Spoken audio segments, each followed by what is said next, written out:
name is Veronica Parker with AEBG TAP, and today's presenter is Melinda Holt. She is with OTAN as well as AEBG TAP, and she will be presenting on USA Learns, a free web-based program for adults to improve their English. And still no one's having any technical difficulties, but if you do, please be sure to let us know via the chat pod and we will help you. Everyone knows where the PowerPoint presentation is located, so please be sure to download that. This webinar is being recorded and will be available on the California Adult Education website later on this afternoon, and I'll be sure to post the URL where you can find the webinar recording as well as the PowerPoint presentation later on. At the end of this at the end of this presentation, an evaluation will appear on the screen. Please be sure to fill out the evaluation and let Melinda know what you thought about today's webinar and if there are any additional technical assistance or professional development needs that you have at this time. We do use the results of our evaluations to plan and coordinate future professional development activities. So please be sure to give us your feedback. Now I will turn it over to Melinda, who will get us started with today's presentation. Melinda? Hi, everybody. Yes, my name is Melinda Holt. I am a project specialist 2 here at the Sacramento County Office of Education, which is where USA Learns was developed.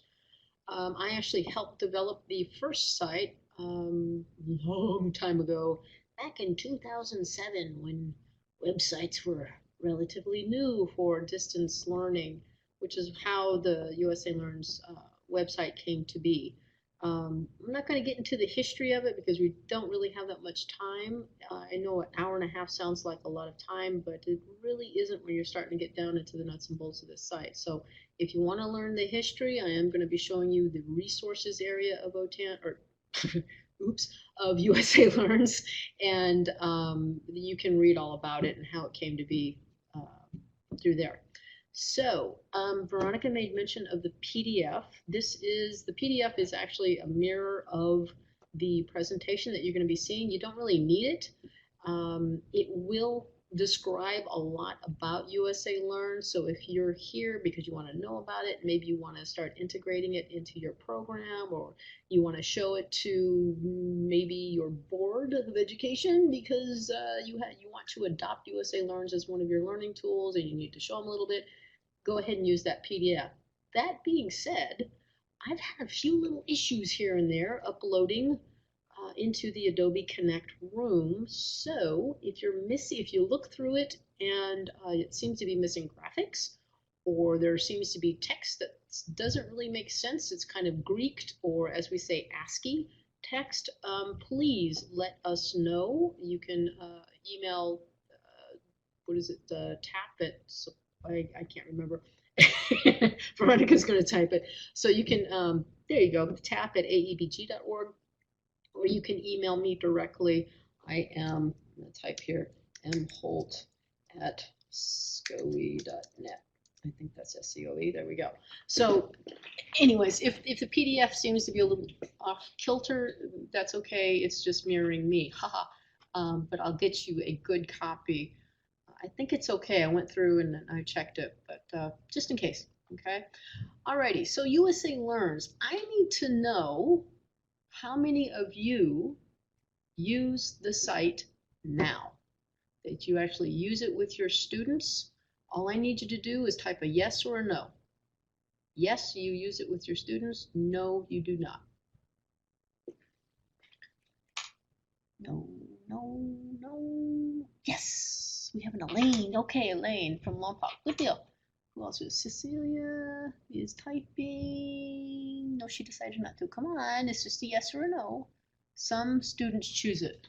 Okay, so you're not actually working it with them, but they're actually choosing to use it on their own, is what it sounds like, which is totally doable. But even after a student starts using it on their own, you can get them into your class. And I'm going to show you how to do that in just a little bit here.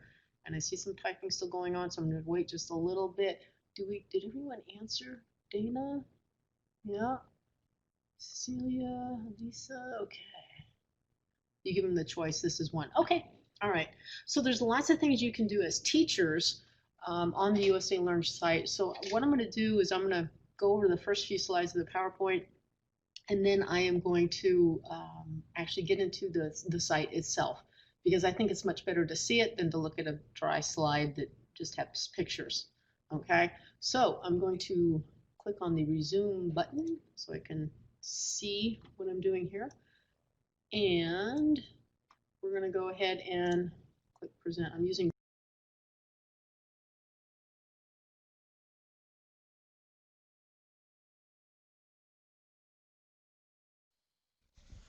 Okay, everyone, it looks like Melinda may have been kicked out of the system, so she will be back on momentarily.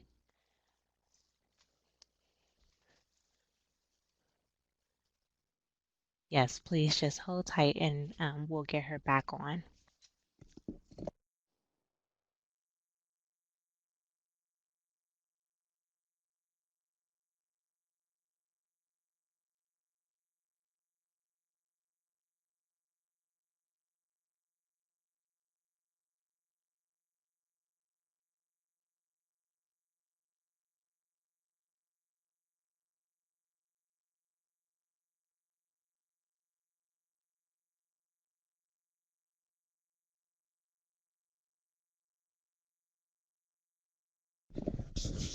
Yes, Melinda is coming back on.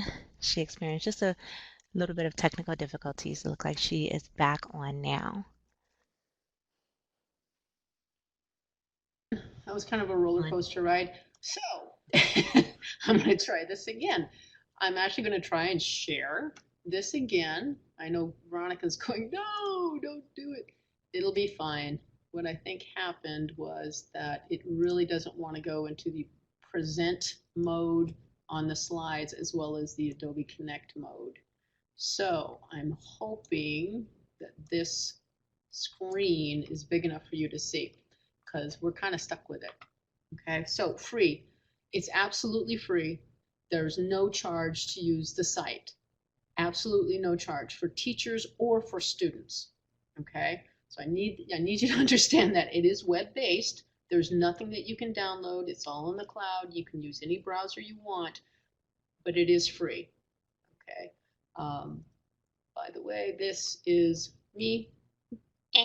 That's who I am. And this is what we're going to try and cover, the features and functions. And I see Adobe Connect is jumping up and down. I'm hoping it doesn't mean anything. Okay, here we go. So USA Learns is free for adult learners who want to improve their English language skills, and teachers can also use it with their students. The target audience are they're adults with beginning or intermediate English language skills. That's important. Beginning NRS levels 2 through 5 is where you want to start students, and they can use the site. If you have someone that has absolutely no English language background whatsoever, they come from some other country and they don't speak any English at all, do not have them use this site. They will get frustrated and they will leave. Okay, it's not for beginning low or beginnings. Okay, it's for beginning or intermediate English language levels. It is a very popular site. So I just updated these stats yesterday. The total number of page views to date is 1.6 billion. Total number of users to date is 10.8 million. And then we've got the average number of pages used per visit, 54 pages. That's unheard of in learning or distance learning tools. 24 minutes on the site at a time. And the number of sessions per day, now it varies, we found out. Monday, Tuesday, Thursday, Friday, Saturday, and Sunday, we hold at about 8,000 hits. The number of sessions per day on Wednesday is 11,000. So that kind of tells me there are a lot more adult schools using English or having English language classes and using USA Learns on Wednesdays. The next slide is going to show us every country in the world has used USA Learns, even Greenland. Currently, it's holding at 31 sessions since 2008 when USA Learns first launched. So I don't know who in Greenland is trying to learn English or why, but there is someone there. The dark blue color here, that's the country that uses it the most. Right now, I believe the top 5 countries are United States, Mexico, Colombia, Saudi Arabia, and Brazil. So if this picture had come out a little bit better, you would have seen the darker countries reflecting those numbers.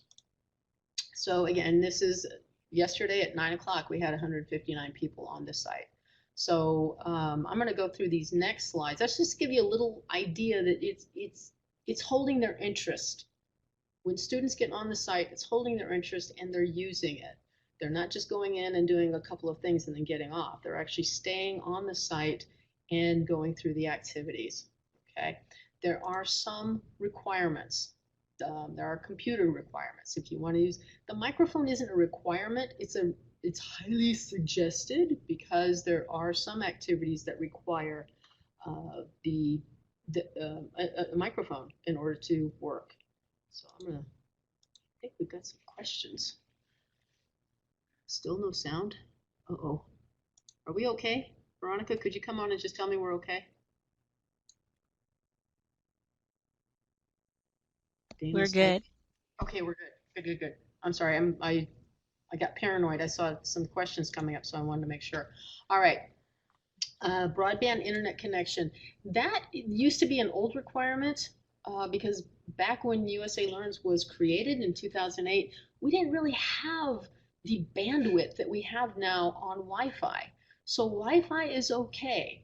Broadband is better, but broadband is actually a wire, okay? But Wi-Fi is doing it. It's okay. So if your students want to hang out at Starbucks and do their USA Learns lessons, they can, or the library, or any place that has a solid Wi-Fi. Okay, if it's pretty spotty, it's not going to work. Okay, if you can play a YouTube video on your Wi-Fi, it's going to be okay. All right, so that's basically all you have to do to test is go to YouTube, play a video. If it works for you there, then USA Learns site's going to work as well. And if it doesn't, well, then you might want to consider getting a plug, a wire. Okay. Here's some computer skills. The users, they're going to be using a computer. They're going to be using a browser, so they are going to need some computer skills. And yes, they will need an email address, but there's a way to get around that, and I'll show you that here in just a little bit. USA Learns features. There's videos that are converted to interactive web-based learning system. We took Putting English to Work and English for All, and we morphed those into different courses. We also took another course that was online. It's called cdlponline.org. And there were news stories that used to have videos. We lost the rights to the videos, but all of the activities based on these news stories, we took those and made those the third course. And we'll go over the courses and what they have in them. We also added photos and clip art, and there's professional narrators. So it's a very developed course. It's not just showing little stick figures walking across the screen trying to teach English rather. By the way, when I say we, I still think of myself as part of USA Learns because I poured a lot of my heart and soul into this site when we first created it. It was a labor of love. I did a lot of the coding behind it and worked with the developers along with the teachers. So when I say we, I'm not involved in it anymore, but I know the site back and forth. So I'm just explaining that. I'm not part of the we anymore, but I kind of slip and say that anyways. So USA Learns, the design, it's very simple to use. We actually watched in beta testing, we watched users use the site to figure out, okay, where are they naturally looking for the button to click, or where are they naturally looking for the play, or we watched them, and then we based the site navigation on that. There's some pedagogical assumptions, ESL techniques supplied. You've got all of this in the PDF that you can download. I'm not going to go over this because it's just too much time. So there are two components, site components to USA Learns. There's one that's the core. It's www.usalearns.org, and that's for self-guided and teacher-led students. They're usually referred to as students, which means they're teacher-led, and learners, which means they're they're teaching themselves basically. They're learning on their own. Okay. And then there's the other component is usalearns.org/teacher. That is the site for teachers and tutors. They go and create classes, and then they basically attach themselves, or they provide the students a handshake, a code, so that the teachers can see how the student is progressing through the site, what their scores are, how much time they're taking, all kinds of different stuff. Okay, so you don't actually see the activities when you're a teacher, but you do see what the students are doing on the activities. There are 4 different courses on USA Learns. The first English course, again, NRS levels 2 to 3, beginner, right? There are 20 video-based units, 192 lessons, and 639 activities. The second course, NRS levels 4 to 5, there are 140 lessons and 848 activities. The second English course is based on English for All, for those of you that are old enough to remember that. And let's go back. The first English course is based on putting English to work, the first module of that series. Okay. The next course we call the Practice English and Reading course. It's at an intermediate level. There are 11 news topics, 93 stories, and 905 activities. There's a lot more writing practice in the English and reading, and the students actually submit their work through the course to their teachers, and their teachers actually grade the writing in the course. So there's a little communication there. And again, I'll be showing you that in just a second here. Fourth course, citizenship.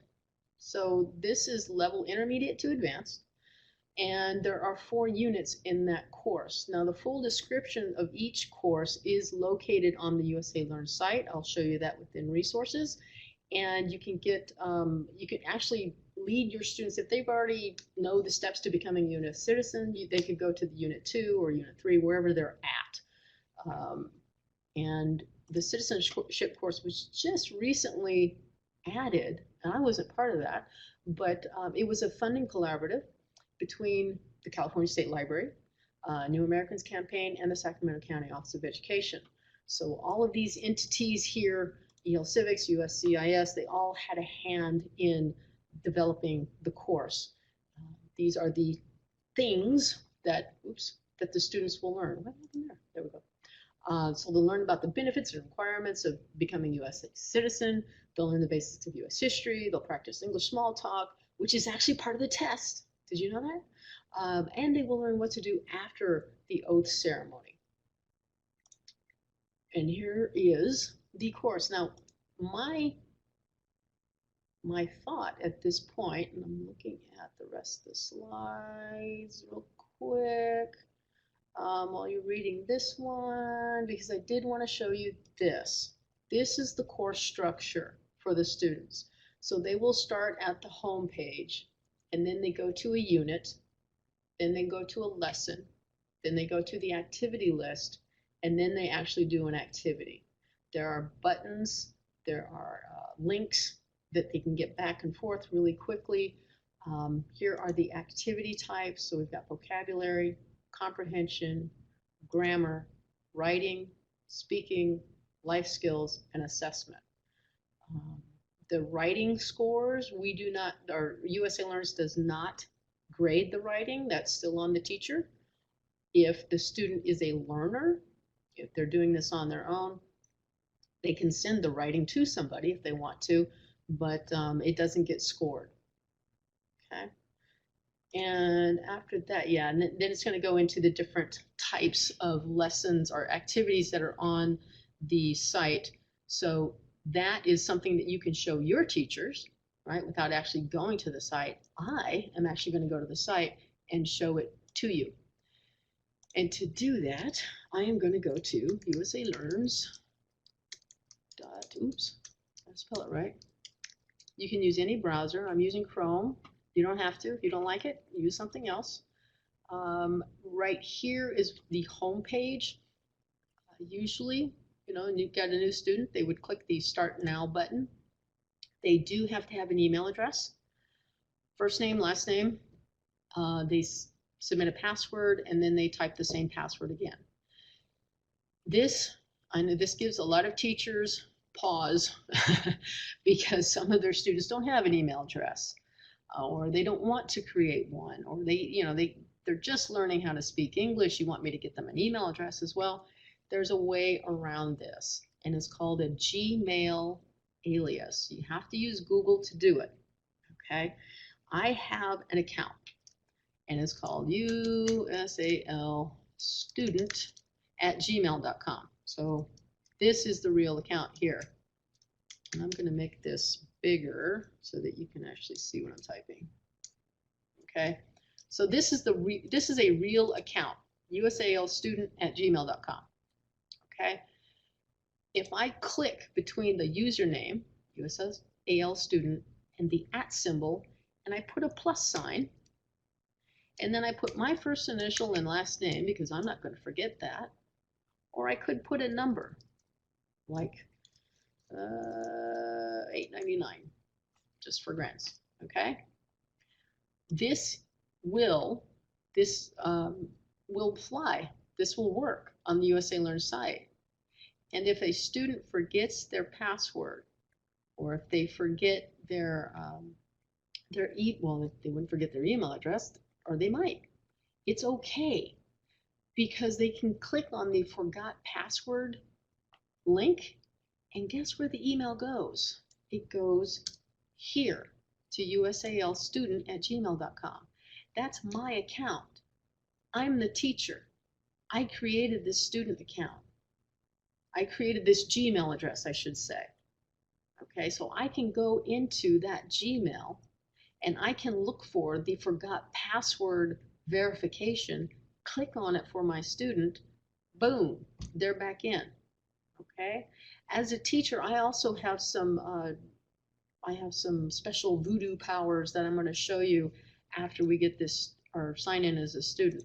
But I wanted you to see this. If your student doesn't have an email address, go and create your own Gmail. Okay, do not give them the password for the Gmail account. They don't need it. After you have something, and I'm going to use Dana. Your name is coming to mind. Dana Teacher. Okay, so let's say you're able that nobody else in the world has Dana Teacher at gmail.com. Okay, so you go to Google and you create this account. Then you come back to this usalearns.org. Okay, and you tell your students, okay, let's say your student's name is Jose. Okay, Jose, I want you to use this email address, and you hand it to them. And it is Dana Teacher plus Jose at gmail.com. Okay, and then he types in his first name and his last name. Okay, I know that's not his first name, but and then he types in a password. Now, as a teacher, I'm gonna be on the proactive side, and I'm gonna tell Jose, I want you to use the password USA Learns. Okay, why am I going to have them use that password? Because it's right here on the site. They'll never forget it. Okay, you could also have them use the same email address as their password. That's getting a little long, but it's up to you. Now, the password has to be at least 6 characters. I would not recommend that you use anything with a special character. This says that you should have at least 6 letters or numbers, no spaces. You can use special characters, but students always forget those. So make it something simple. And guess what? All of your students can use the same password. So if they all use their first name with this Gmail, along with the password USALEARNS, right? And then you confirm USA Learns. And they click on register and they will be in. Okay.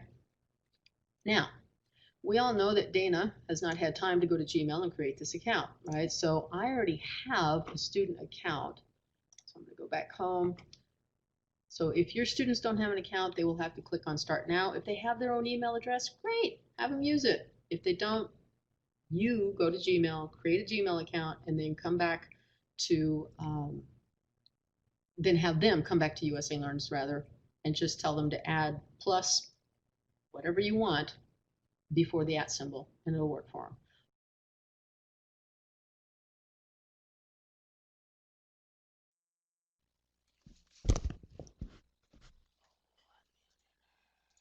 All right, I'm going to go ahead. Melinda, Yes. you have a couple questions in the chat pod. Okay, go for it. All right, so the first one comes from Cecilia. She states that she's confused. She wants questions. Students use my Gmail address and put their name, and then how does it work? What does alias account mean? Okay, alias account means that it's not real. Okay, an alias is like it's just not real, but it's going to a real address. Okay, so, and right now I'm having a grayed out moment. Hey, you know what? It'd be easier. I'm going to start at the teacher side so I can show you all of the aliases that I have. Okay.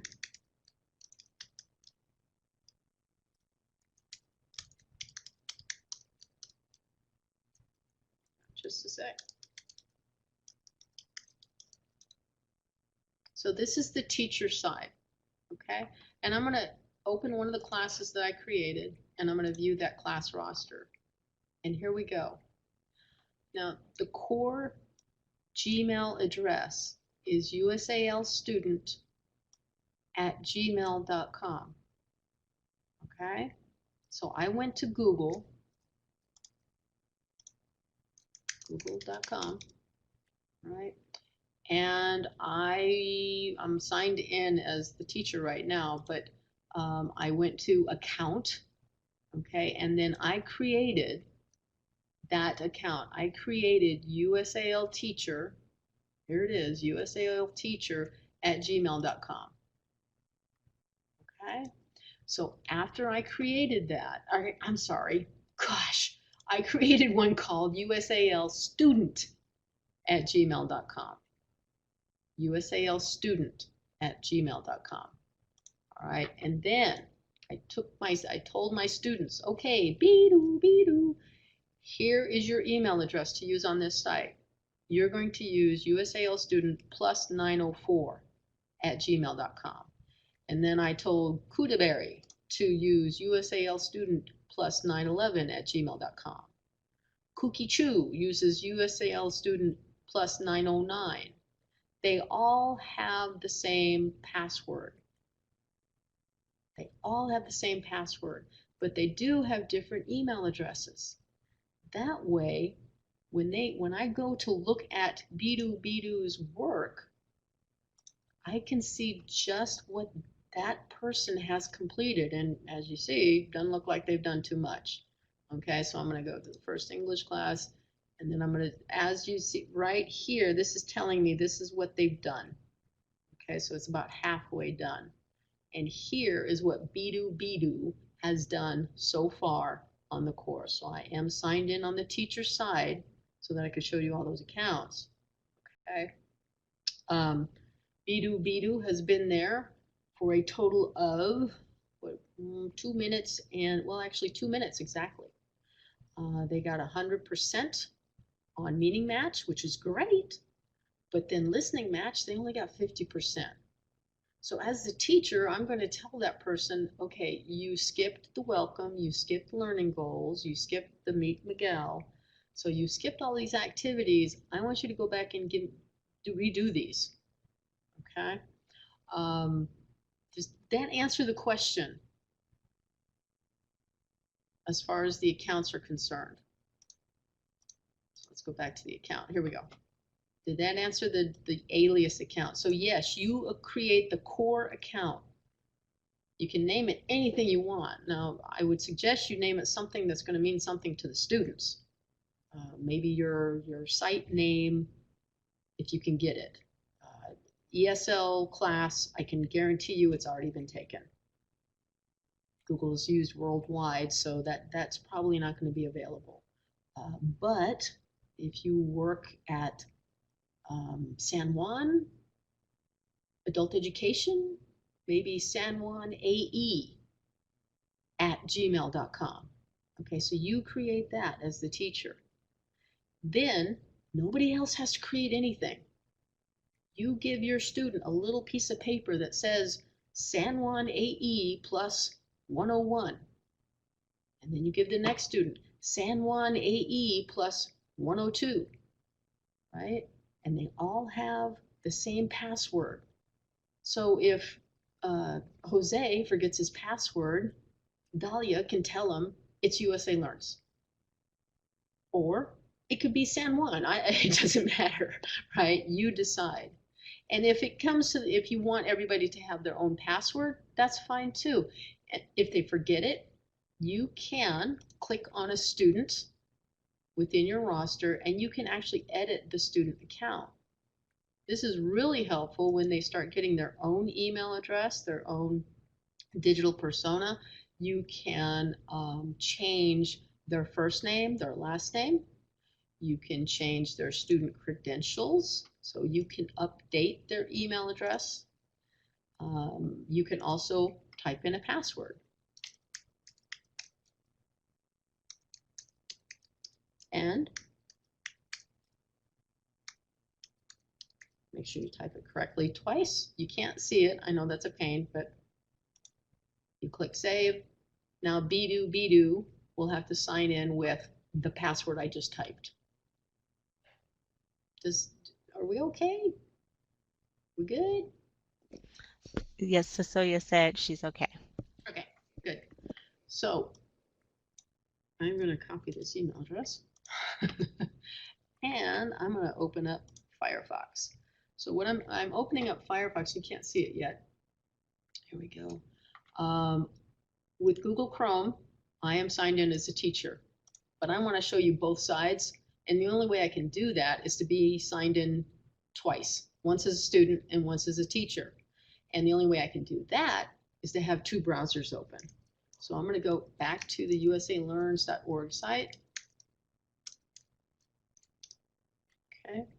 Now, as a teacher, I would have clicked over here, and that would have taken me to the Welcome to USA Learns, right? That's usalearns.teacher, but the student site has nothing at the end of the address, so it's usalearns.org. That's very important that the students actually sign up on the right site, or the learners, it doesn't matter, student or learners. So we're going to click sign in, and so I don't have to type it again, I'm going to paste in that. I'm going to type in the password, hit sign in, and there I am. By the way, don't ever save passwords on a browser, whether it's your computer or not. I'm also a Google trainer, so you get 2 for 1 here. All right, so here we go. Here's the student account address. Okay, this student has no messages. I could click there. I have no messages from my teacher. Here are the courses. The last one that I accessed will appear at the top.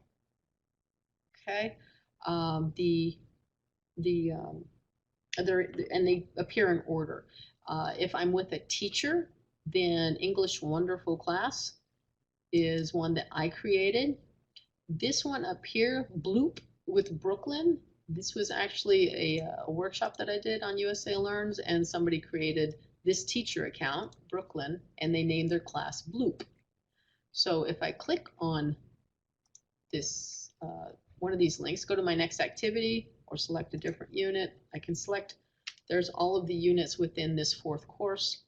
Okay, evidently I did nothing in the first unit because there's nothing in this box. This tells me as soon as I do any activity within a unit, it will start filling up this box right here.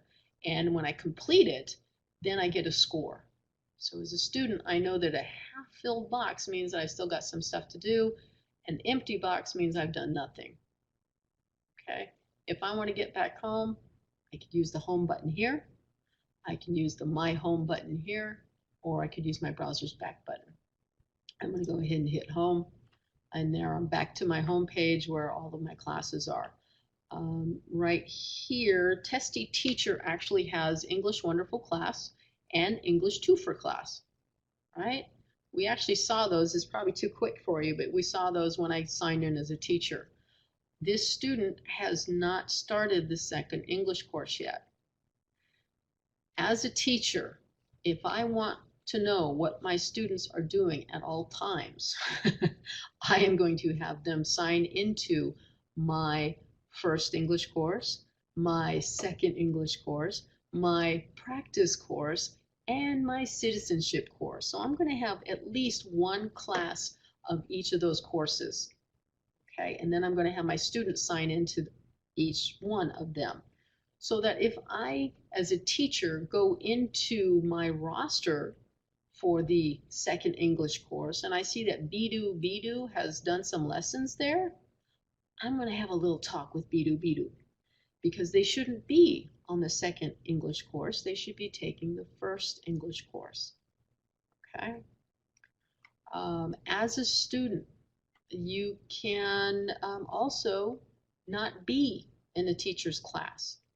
You could actually, if the teacher doesn't care, I want my students to do the first, second, and the citizenship course. Let's say the practice English and reading, teacher doesn't really care about that.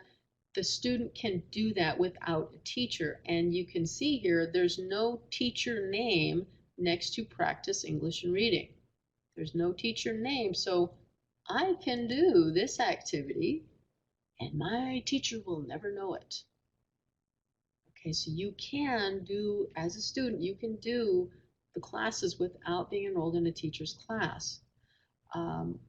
If I enroll in the teacher's class, can I get out of it? No. The teacher has to drop me. The teacher has to drop me from the class, and then I can take one of these courses as an independent learner. Okay. We're here at the spelling, so let's go ahead and do this. Now, you're not going to be able to hear it, but I can hear the word being said by a native English speaker. The word that was just in my ear is body, so I'm going to type B-O-D-Y. Okay. I'm going to have the site check it, and it's correct. Woohoo! I'm going to go to the new word. And notice that body is right here. So I can click on, oops, no, I can't. Well, that's different. Okay, it used to be that as the words went in here, you could click on them to hear them again, and that might be at the end of the activity because they were talking about doing that. So I'm going to click listen again. The word that was spoken was disease. I'm going to get it wrong. Okay, and I'm going to hit check. Oh, you see what happened? It's telling me to try again, and it's also highlighting the letters that are incorrect. So I can go back here, select the letter that's incorrect, and check it again. And there we go. You're allowed to get it wrong once on the spelling, and then you're given the correct spelling. You go to the new word, disease gets up into the list so that you have your vocabulary list for this unit the entire time. Does that make sense? I'm going to assume yes, unless I hear Veronica speak up. As I went back, this is the activity menu. Remember when I was on the home page, I basically told the site I want to go to the next activity. It knows, it keeps a marker. Okay, so if I had ended with multiple choice, my next activity would have been write it. As it was, I did definition match, so it took me to spell it.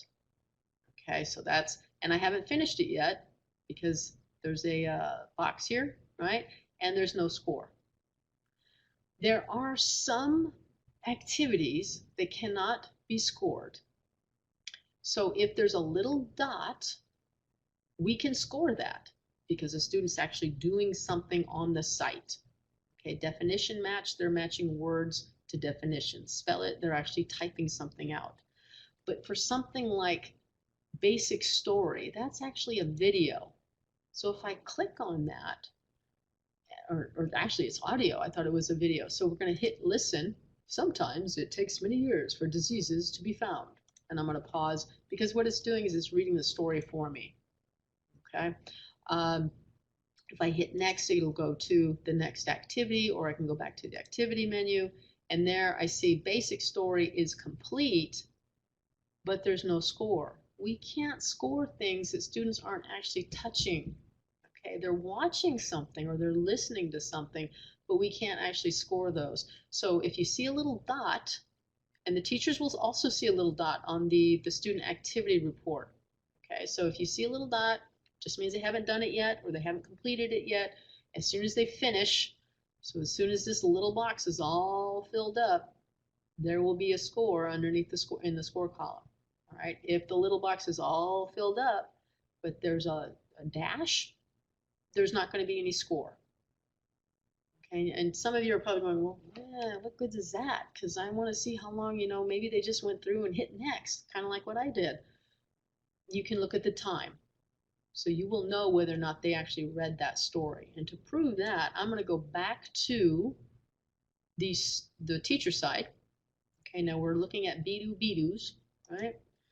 We're going to, here's my roster. And just so that you know how to do the whole, how to get through the site, I'm going to click the home button here.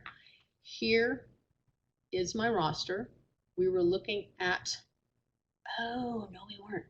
Yeah, we were. No. Yep, we were in practice. That Be-Do was actually doing an activity in the practice English course, which this teacher doesn't have.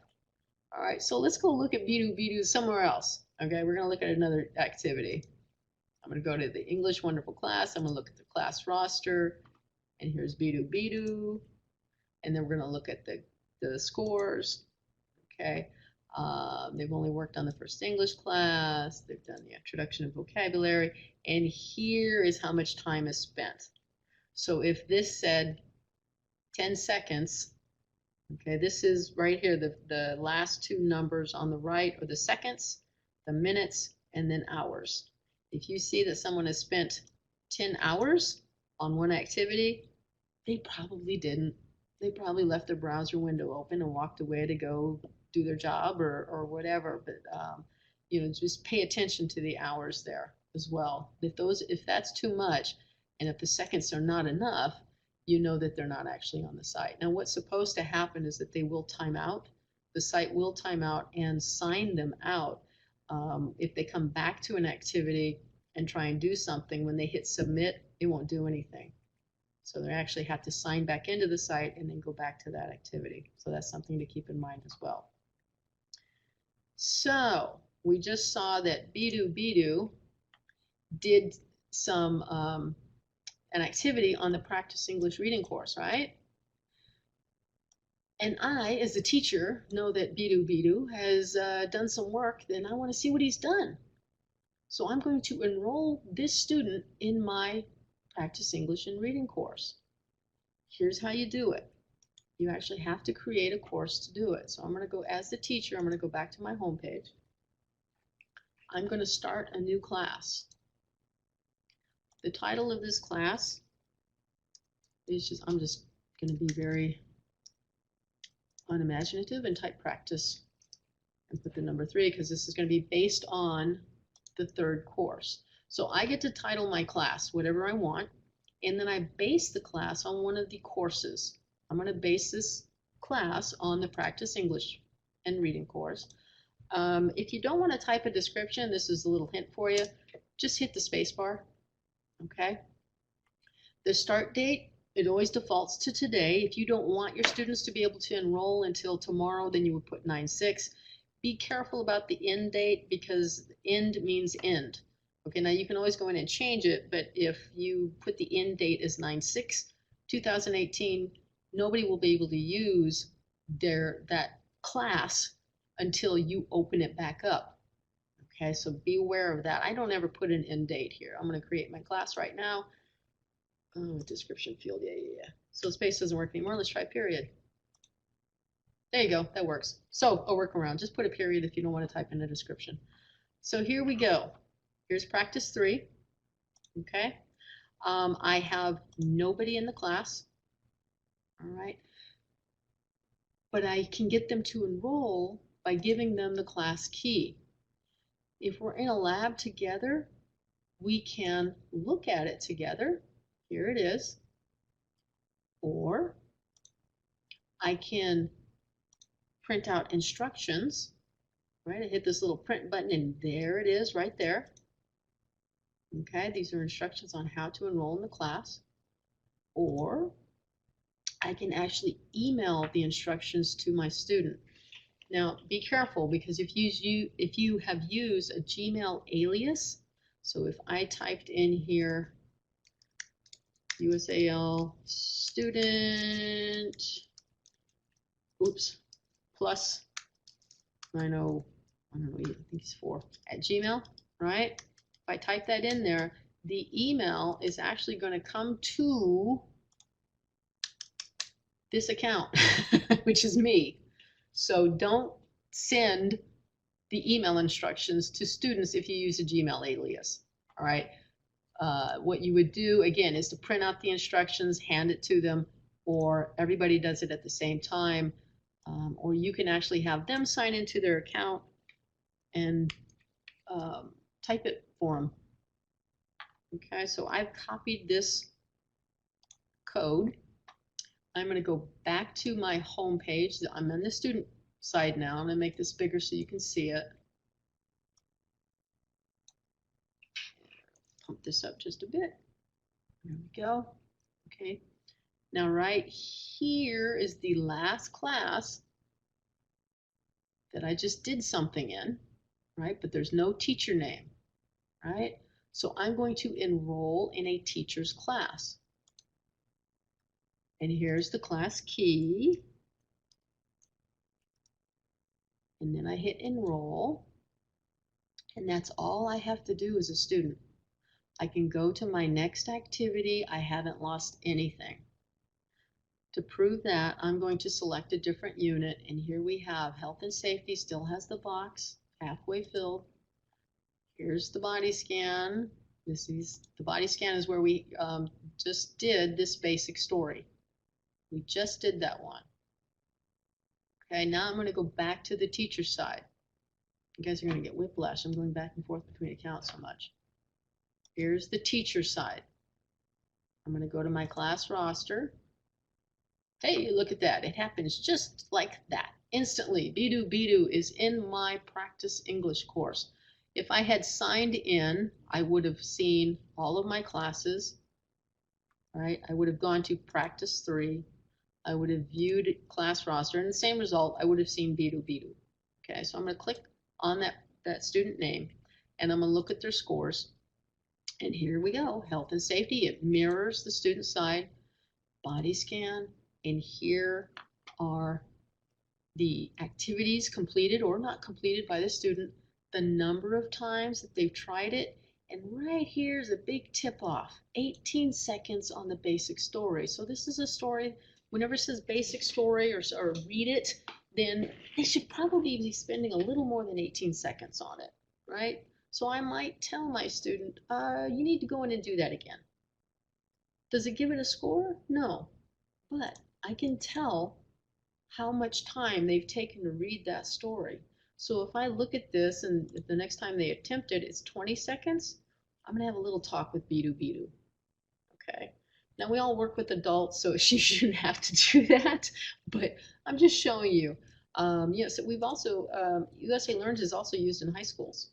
So, and in some, for lack of a better word, detention facilities, because there are a lot of low level English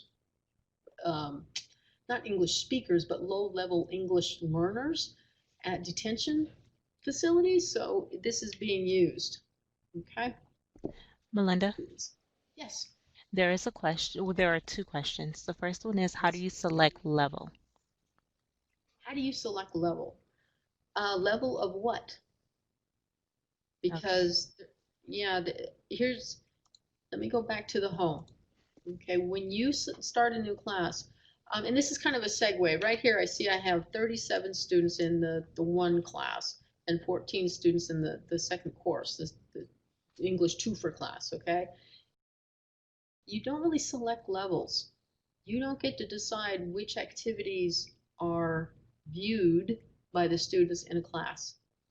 So the level, the reading level of each course it's in that PDF. The reading level of the first course is 2 to 3, I believe, and of the 2 for class, it's 3 to 5.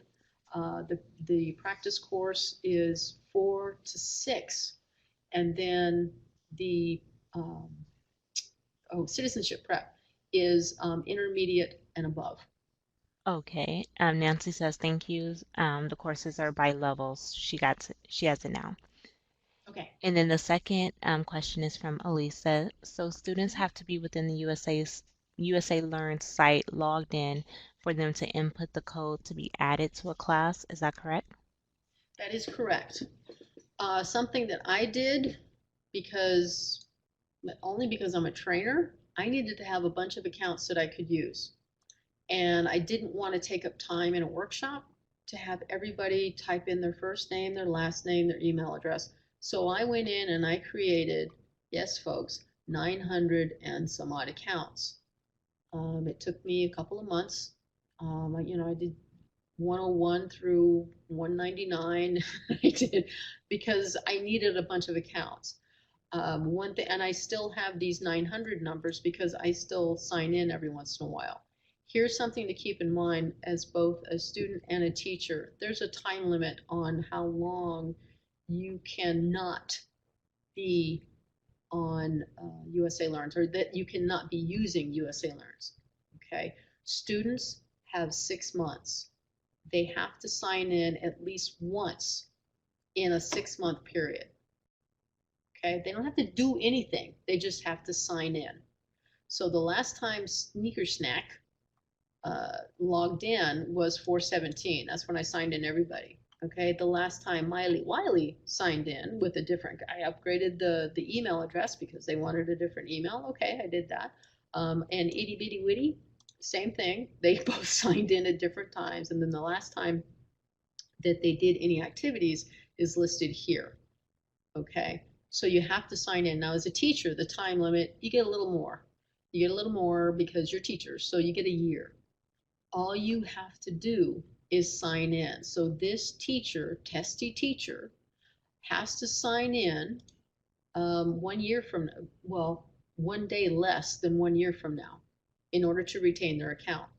If, as a teacher, I don't, let's say I retire, I forget all about USA Learns. I know you guys would never forget about your students, but let's just say you forget about USA Learns. Your account is deleted, but the students retain theirs. They're just disconnected from your class. So you lose all your classes, but the students are still there. Now, let's say you were on sabbatical, you were out learning something, and then you come back. Oh no, I don't have my account anymore. It's okay. All you do is register on USA Learns, right? You start a new class. Let's say you call it English Wonderful, okay? You give your students the ID or the class key, have them sign in, boom, they're back in your class. No problem, okay? Can more than one teacher have the same student in their class? That depends. English Wonderful class is owned by Testy Teacher. Okay, actually, all of these classes are owned by Testy Teacher. Okay, what if Bidu Bidu did not enroll in Practice 3 with Testy Teacher? What if um, Bidu Bidu signed up with, I'm trying to think of it, Dana. Let's say Dana had a class and he based it on the Practice English and Reading class course, okay? Bidu Bidu could be in Dana's class.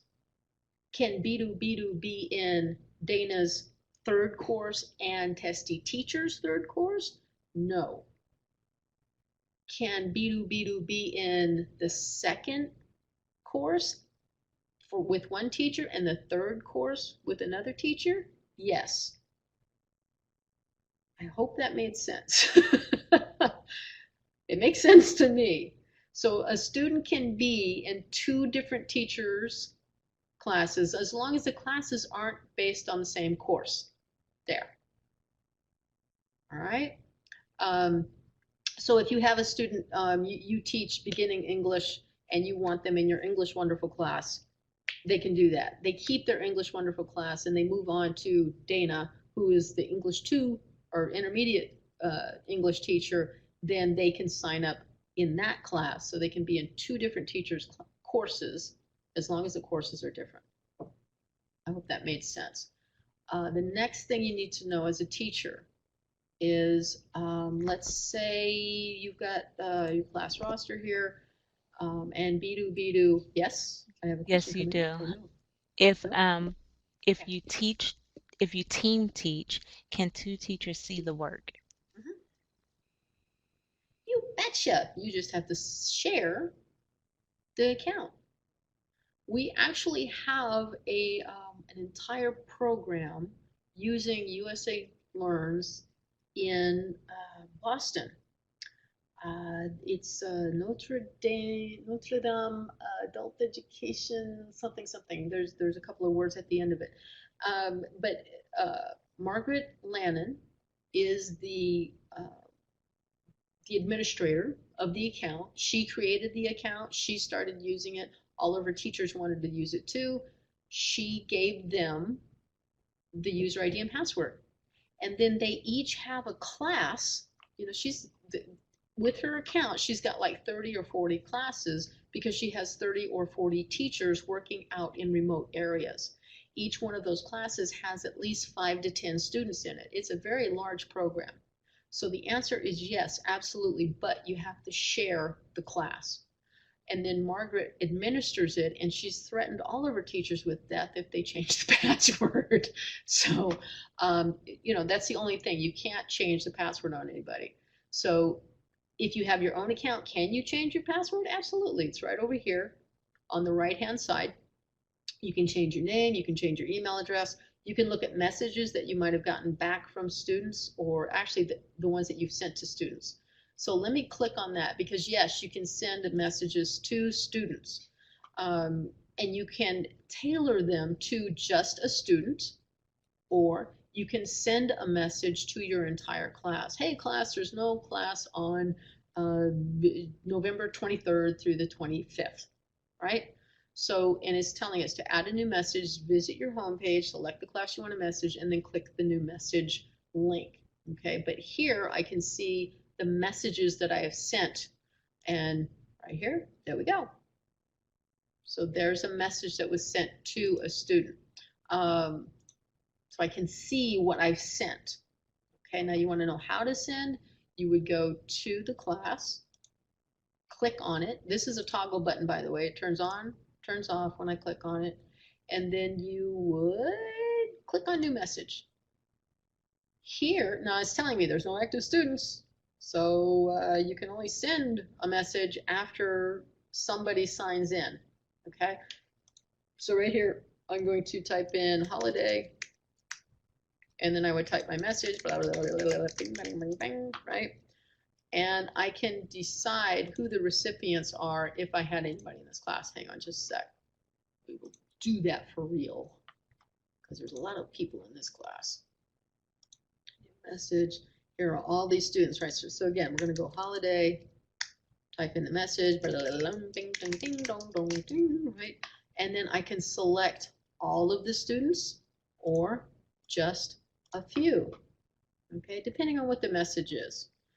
This is how you can communicate with Bidu and telling him, hey, 18 seconds on a reading activity? No, you need to do that again. Okay, so I can send that to Bidu. Keep reading. Let's make this short. Reading. Here we go. I'm on a really weird keyboard. Read. Okay, and I've just got Bidu selected, right? So down at the bottom, I hit send. Now I know who I've sent these messages to. And if I go back to Bidu, And I go back to the home page on this. Oh, look at that. I have one new message. Oh, I wonder who that could be from. It can only be from the teacher. And communication on USA Learns is one way only. Why? Because it's free and because it's being used by people all over the world. We cannot, we do not preclude people from using the site, but we also don't want them to abuse the privilege. So it's one-way communication only. And I don't think that will ever change. There's just too many arguments against going the two-way communication. So I'm going to click on this one new message that I got from my teacher. And read, testy teacher. It tells me the class and when it was received, which was today. So if I read it, there's the message that my teacher sent me. Okay. This also, once you read a message, either as a student or the teacher, or well, the teacher will see writing.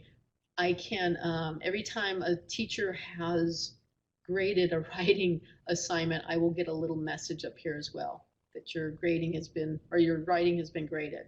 So as a teacher, you won't see a messages link up here or messages received. You will see that students have submitted writing. Okay, so I can click this and then I can go in and Huff and Puffin has turned something in. So I can go here, I can read it, you know, and then I can give them a score. If I give them a 0, like that, I can put comments in here, right? And then redo and save. They can go back and they can do that activity again, and then I can come back and regrade. Melinda, there are two questions. The Yes. first one is, how are the classes / courses aligned with ELPS? Okay, I'm going to guess E is English. Learning ELP. I have no idea what ELPS is. English Language I Proficiency apologize. Standards. I have no idea. But let's look at the resources. That's a segue. That might be on the site under resources. So the teacher site, and you don't have to be signed in order to get to the resources, by the way. You could actually go to usalearns.org/teacher, and you're going to see a resources link up at the top of the page. If you click it, we have the overview, curriculum scope and sequence, might be in there. USA Learns English apps, I'll tell you about that in a second. Intake assessment for students, I'm going to show you that.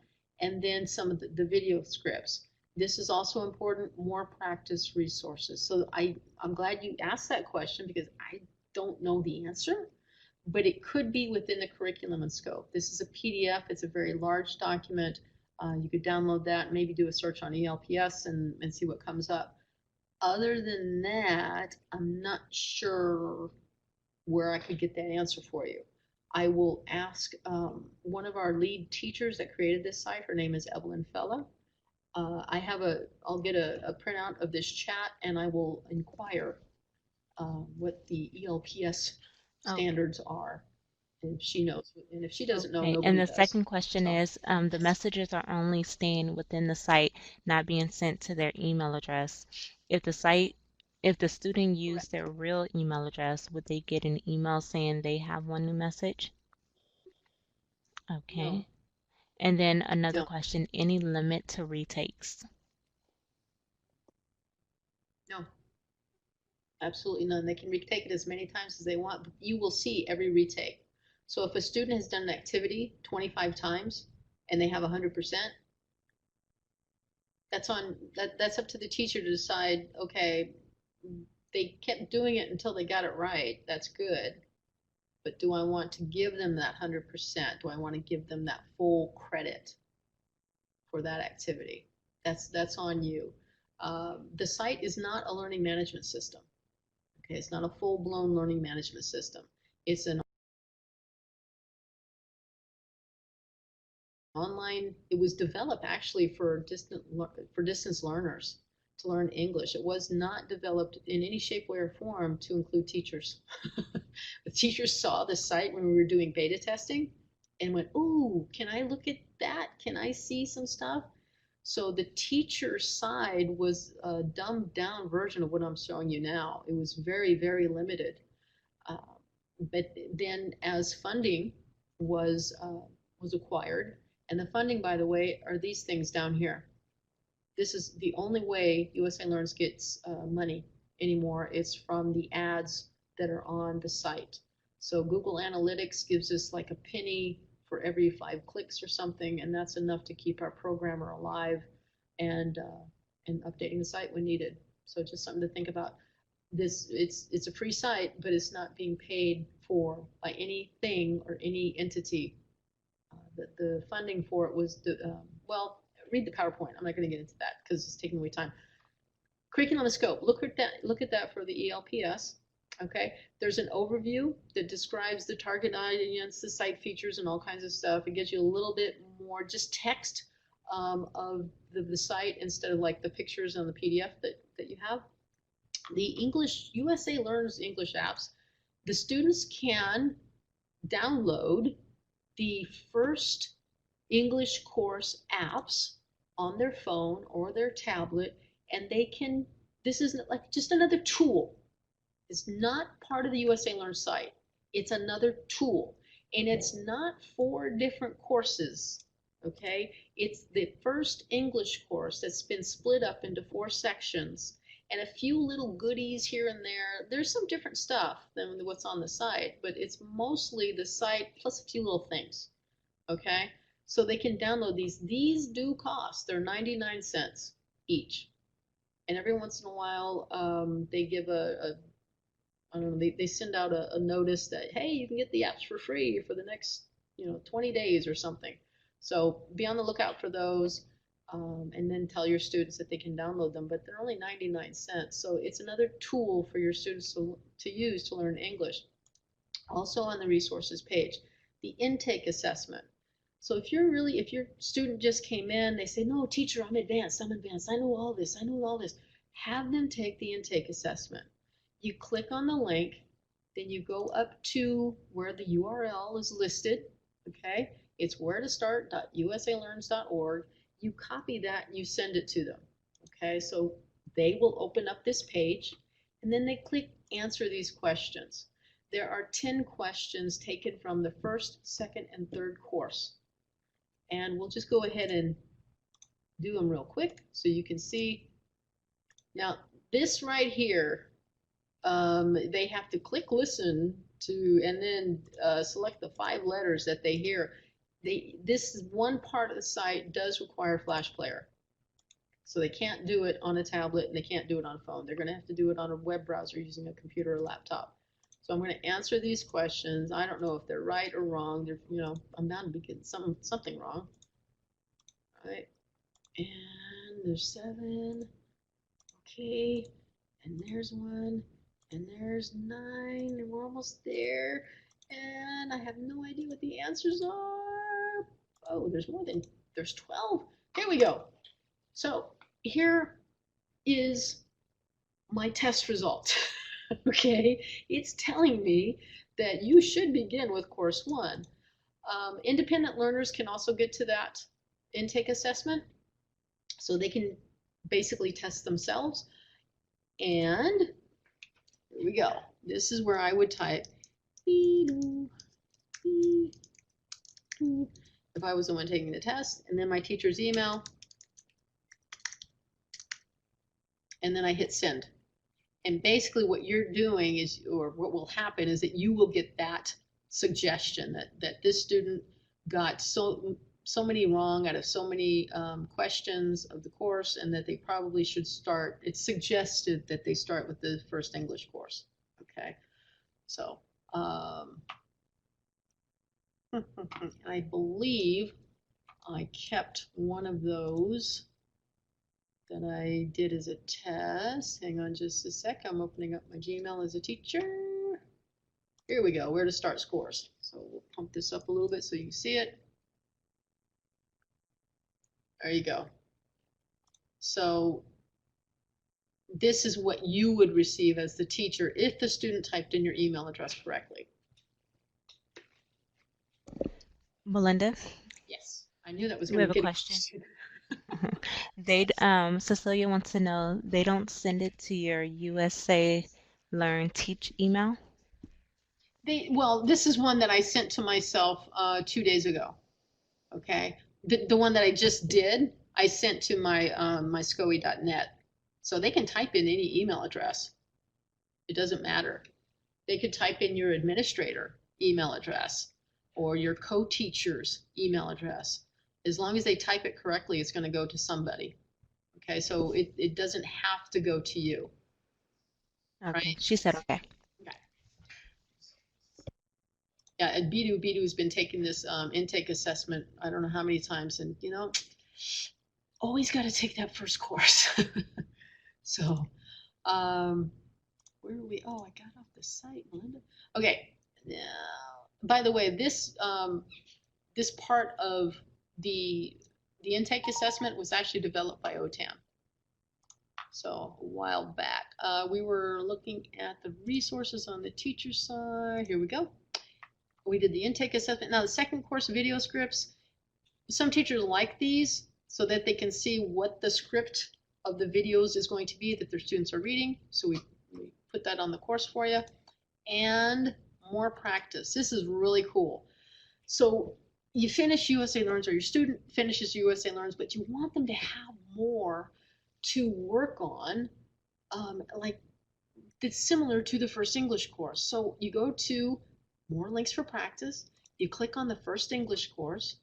What do you want them to work on? Maybe they did really low or they did really high on everything except the body. Okay, so I'm gonna select that. And doctors and medicine kind of goes with that, so I'm gonna select that one too. What skills do you want them to work on? Writing, grammar? Let's select those. And we're gonna do a search. Now what happens is that, oh, no records were found. Okay, too much in the search. So let's go back. I'm gonna take off this and let's just do grammar. I hit search. Oh, you're kidding me. Don't try this at home. All right, come on, in the classroom, grammar. Bound to be, there we go, I found one. Okay, this is updated, by the way, so evidently there wasn't anything regarding the body that had to do with grammar, but these are sites that we went out and researched, teachers went out and researched and found these so that you could get more resources for your students. These are sites where you can send your students to them, and it gives you a little description and then the link to the site itself. Okay, so that's extra. You don't have to have an account to use that. You could actually go to, I'm hitting my browser's back button, you can go to the teacher site, click on resources. You don't have to have an account to use more practice resources. Okay.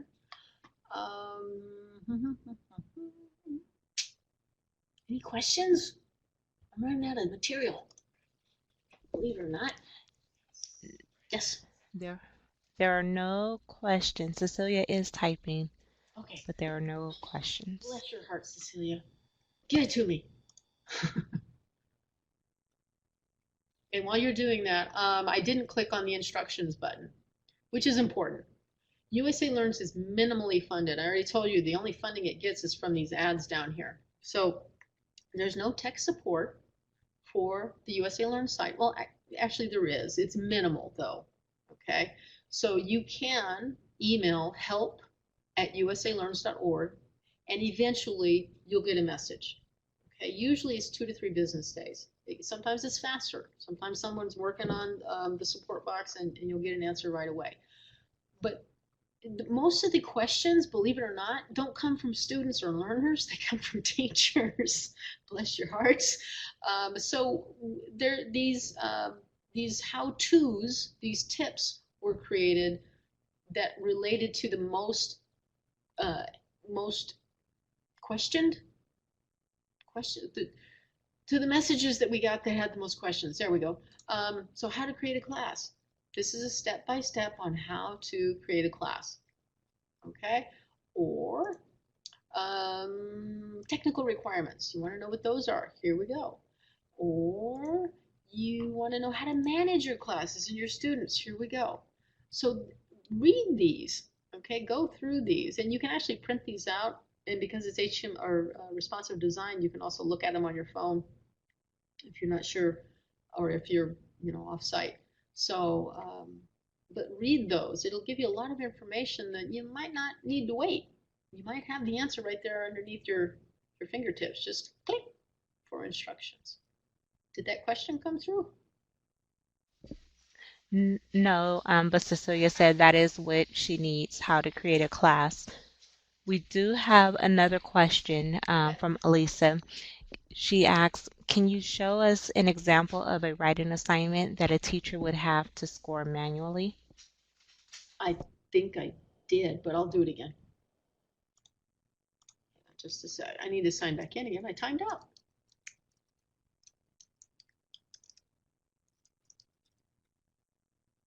Go. All right, so here's the teacher side, but I need to go to the student side, right, and get to a writing assignment. So I'm going to go, I know there's writing assignments in the practice course. I'm going to go to family. I'm just going to pick randomly, boom, fire safety, there we go. And here's one, write it, okay? So as a student, I'm going to click write it. Every year, over 11,000 people are killed or injured in house fires. If you have a fire in your house, what should you do? Scream first, then call the fire department. Okay, and I'm going to hit done. Now the student, it says changes were saved, so I can come back here and this will be saved for me. I could also print it out, and if Firefox was going to allow it, see, this is Firefox. Gotta love it. There's pop-ups are being blocked on Firefox right now. So a pop-up would come up or would open, and then I could print the page out that has just my writing assignment. Maybe my teacher requires that. They want to have a paper copy. I put it on the desk. Boom. Uh, you can grade it that way. Okay. As a student, I'm done. I'm going to go next. Okay. So I'm going to go back to my teacher side. And I'm going to hit refresh because I was on the site the same time my student was doing the writing assignment. So I hit refresh, boom, then it appears, okay? So here's my writing activity. So writing activities appear as quote unquote messages to students. Remember, students cannot send you a message through the USA Learns course. Only you as a teacher can send your student a message, but they can't respond back.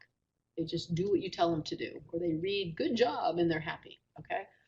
But when they do a writing activity, you get a notice. You don't get a notice who, you just get a notice how many. I'm going to use Margaret Lannon again as an example because she has so many teachers and so many students using one account. This number is never less than 50 on the average. Okay, so this will tell you how many writing assignments you have to grade. It freaked her out the first time she saw it. I was like, 50? What do you mean 50? No, that's not with one student. Okay, right here I have two toggle switches. I have graded writing assignments. Here's one that I graded for Huffin' Puffin, right? Remember the score, 0%. And here's the ungraded. So here Bidu Bidu has submitted something on 9/5. Scream first and call the fire department. Okay. Funny. Try again. Okay. And just because, shows you a little humor, I'm going to give a 5, which is percent. So you can give up to 100 and then hit save. Okay, now I have no more ungraded writing assignments. I can go back to graded and I can see Huffin' Puffin. And I can also, if I have a change of heart, and I can go back in, I could change this to 100. I'm not going to do that though. Okay. I'm going to go back home. I have no more grading or no more assignments to grade. As a student, I'm Johnny on the spot. I go, I wonder if my teacher has graded my writing yet. So I'm going to click home. Oh, look, one new message. Woohoo! And look, oh boy, there's my assignment was graded. I'm going to click on it and it says, oh, 5%. Here's your assignment was graded, Funny. Try again. So this is the message from the teacher. The little hyphens that go across, that's just to delineate between their writing and your comment. Okay, so you might want to also add your signature, maybe, you know, Dana or testy teacher or whatever. Okay, so Lisa, I think that answered your question. If it didn't, please ask again or ask a different one. If it did, just shh, take your hands off the keyboard. Elisa says yes, that was perfect. See, she didn't follow instructions. Okay. um, if a student has not started a class, you will not see, you'll see their name in your roster, but you won't see any scores for them. That's something else to remember. So you won't get any scores or anything in the gradebook for them until they click that start now. Okay. They also get some help. Okay. There's all kinds of things here that would help them. This page is text-based, so they could use a translator for it. We've had that request in the past. Hey, can we get this language or can we get this site in Spanish so my Spanish students can learn English? And the answer is no, absolutely not. They could certainly try to use the site within a translator like Google Translate. It'll do some, but not all of the text because some of the text is actually pictures. So, but the whole point of the site is to improve and build upon the English skills that the students already have. Remember, this is not an English from the beginning site, okay? They have to have some learning or some English skills in order to use this site. If you have, and here's the thing, I say that, but I also know that we have students that are using the site, learners that are using the site, and they're doing okay. They're doing okay. But I'm supposed to tell you that they have to have at least some English skills in order to use the site. Okay. We're almost at 4 o'clock. Wow, time flies when you're having fun. So, are there any other questions? I'm going to pause and annotate. I believe I can figure out how to do this. Here we go. Which means I'm coming back into the room with you all. Okay. The PDF is there. If you have any questions related to the teacher side or the student side, please let me know. Have to go. My laptop. Thanks for everyone. Okay, there we go. There's not that many of you here. That's good. That's good for me. The more people there are, I get nervous. So, not knowing how many of you were there is good. Are there any questions? I don't see anybody typing. I see you all sitting around. When Veronica closes the room, you'll be asked to do an evaluation. Please, please, please fill it out. Not only for me, so that I know how to improve, but also for TAP. That's how we prove to CDE and AEO or AEPG office that we're actually doing these things. So they see how well we're doing or whether or not we need to improve as well. I think Veronica would back me up on that. I'm not really sure. Oh, by the way, ladies and gentlemen, I'm going to announce this, and I don't know if I should or not, but we recently had someone apply for and get the project coordinator position for AEBG TAP. Her name is Veronica Parker, and she's with us. She was recently promoted. So I'm saying it loud and proud, and it's even recorded. She just found out the paperwork hasn't been signed yet, but she's our new project coordinator, and I, for one, am very pleased and happy. She's on the ball, and she's going to be knocking us around, making us do stuff, man. So if you don't do the evaluation, you're going to get an earful, I'm sure. Thank you so much, Melinda. I appreciate that. And on that note, I'm going to go to mute. All right. Well, thank you all so much for joining us today. As I typed in the chat pod, this webinar is part of our webinar mini series on adult education program areas. We do have 3 additional webinars on program areas. The next one will take place next Wednesday, September 12th at 2:30 p.m. and it's on empowering CT students through APE. So if you are interested in program area webinars and if you have colleagues who would also be interested, please encourage them to register. I included the registration link in the chat pod. So please, everyone, please register. We have some great presenters who are all adult education practitioners. And thank you all so much for participating. Melinda did tell you about the evaluation, so I'm going to close the room now and the evaluation will appear. Please be sure to fill that out so that we can continue to coordinate and design additional webinar mini series to